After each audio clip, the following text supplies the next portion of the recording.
Praise the lord. దేవునికి మహిమ కలుగును గాక. ప్రభునందు ప్రియమైన దేవుని బిడ్డలారా, మీ అందరికీ ప్రభునామమున వందనాలు తెలియపరుస్తున్నాను. ఈరోజు దేవుని వాగ్దానము, అడుగుడి మీకు ఇయ్యబడును. మత్తయి సువార్త 7వ అధ్యాయము 7వ వచనము.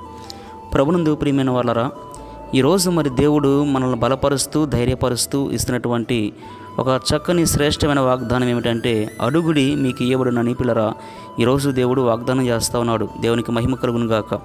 ప్రభునందు పిల్లరా, మరి గమనించండి. మరి దేవుడు అంటున్నాడు, అడిగితే ఆయన ఇచ్చే దేవుడు అండి. మరి చూడండి, ఏదైతే నువ్వు దేవుడిని అడుగుతున్నావో, నీ అవసరతలు, నీ అక్కర్లు ప్రతిదీ కూడా మరి దేవుడు ఇవ్వాలని ఇష్టపడుతున్నాడు, ఇవ్వటానికి ఆయన ఆశపడుతూ ఉన్నాడు. కనుక ప్రియ దేవుని పిల్లరా, దేవుణ్ణి అడిగి మనం పొందుకోవాలండి. మరి చూడండి, చాలామంది మరి దేవుని అడుగుతూ ఉంటారు. కొంతమంది అంటారు కదా, నేను అడుగుతున్నాను కానీ దేవుడు నాకు ఇవ్వటం లేదు. మరి చాలా సంవత్సరాల నుంచి ఒక సమస్యను బట్టి నేను ప్రార్థన చేస్తున్నాను, అయితే దేవుడు నా ప్రార్థన ఎందుకు ఆలకించడం లేదు, దేవుడు ఎందుకు నాకు ఇవ్వటం లేదు అని కొంతమంది అంటూ ఉంటారు. అయితే ప్రియ దేవుని పిల్లరా, దేవుడు మాట్లాడుతున్నాడు కదా. మరి చూడండి, కొంతమంది ఎలా అడుగుతున్నారంటే, వారి సుఖభోగాల నిమిత్తము అడుగుతున్నారట, అందుకని వారు పొందుకోలేకపోతున్నారండి. కనుక మనము అడిగేది ఎలా ఉండాలంటే, మనకు మేలుకరంగా ఉండాలి. మనకు మేలు కలుగజేసేది అయితే ఖచ్చితంగా దేవుడు మనకి ఇస్తాడు. అలాగే మనకు నష్టము కలిగజేసేది మనం అడిగితే దేవుడు ఖచ్చితంగా ఇవ్వడు.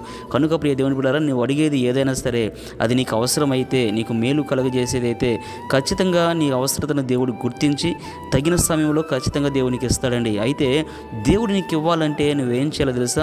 దేవుడు ఇచ్చేది నువ్వు పొందుకోవాలంటే, ప్రియ దేవుని బిడ్డలారా, ఎలాగూ నువ్వు మరి ప్రార్థన చేస్తే అడిగితే నువ్వు పొందుకుంటావంటే, పరిశుద్ధ గ్రంథంలో మరొక మాటను మనం చదువుకుందాం. మార్కు సువార్త 11వ అధ్యాయం 24వ వచన భాగంలో ఇలాగ రాయబడి ఉంది, అందుచేత ప్రార్థన చేయనప్పుడు మీరు అడుగుచున్న వారి నెలను పొంది ఉన్నామని నమ్ముడి, అప్పుడు అవి మీకు కలుగునని మీతో చెప్పుచున్నాను.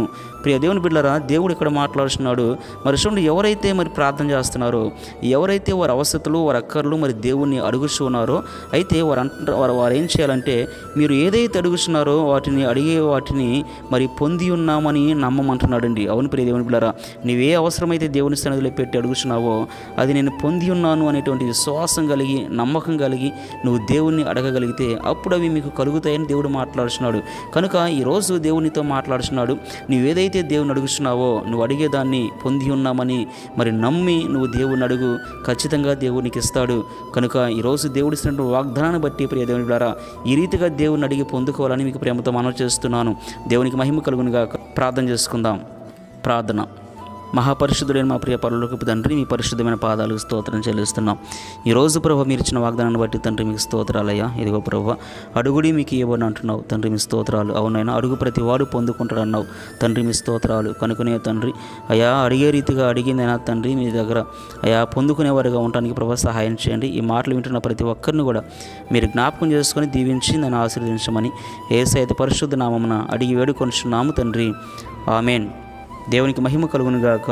God bless you.